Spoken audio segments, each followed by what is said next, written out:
हेडलाईन्सचे प्रायोजक आहे NBC bearings, लांब पळण्यासाठी। आज देशात लोकसभेच्या 6व्या टप्प्यासाठी मतदान। उत्तर प्रदेश, दिल्ली, पंजाबसह 8 राज्यांमधील 58 जागांसाठी मतदान।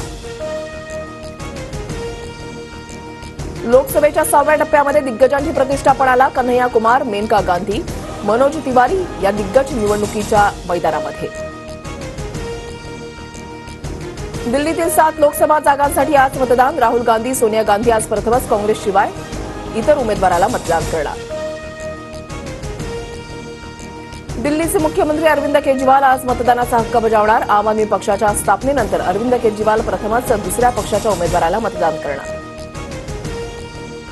ठाकरे गटाकडून अनिल परब यांना मुंबई पदवीधर मतदारसंघातून उमेदवारी, तर मुंबई शिक्षक मतदारसंघातून जमो अभ्यंकरांना ठाकरे गटाकडून उमेदवारी।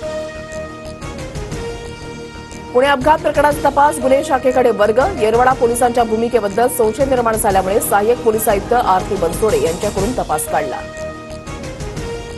पुणे अपघात प्रकरणी येरवडा पोलीस ठाण्यामधील 2 पोलीस अधिकारी निलंबित। तपासामध्ये दिरंगाई केल्याप्रकरणी पोलीस निरीक्षक राहुल जगदाळे आणि विश्वनाथ तोडकर यांच्यावर निलंबनाची कारवाई। पुणे अपघात प्रकरणामध्ये कोणाचाही राजकीय हस्तक्षेप नाही। श्रीमंत बापाचा मुलगा असला तरी त्याच्यावर कारवाई होणार। उपमुख्यमंत्री अजित पवारांची प्रतिक्रिया। पुणे अपघात प्रकरणातील आरोपी विशाल अग्रवालसह 6 जणांना 14 दिवसांची न्यायालयीन कोठडी। आरोपी विशाल अग्रवालचा जामिनासाठी अर्ज करण्याचा मार्ग मोकळा। आमदार रवींद्र दंगेकरांनी पुणे पोलीस आयुक्तांनी पैसे घेतल्याचे पुरावे द्यावे। उपमुख्यमंत्री अजित पवारांची प्रतिक्रिया।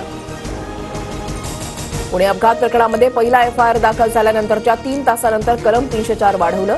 पुणे पोलीस आयुक्त अमितेश कुमार यांची माहिती।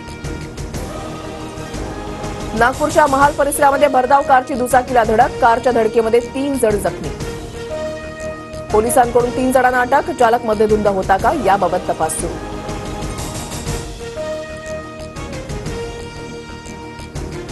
बूथ कॅप्चरिंग झाल्यामुळे परळीमध्ये फेरमतदान घ्या। शरद पवार गटाची निवडणूक आयोगाकडे मागणी। शरद पवार गटाकडून बूथ कॅप्चरिंगचे व्हिडिओ आयोगामध्ये सादर।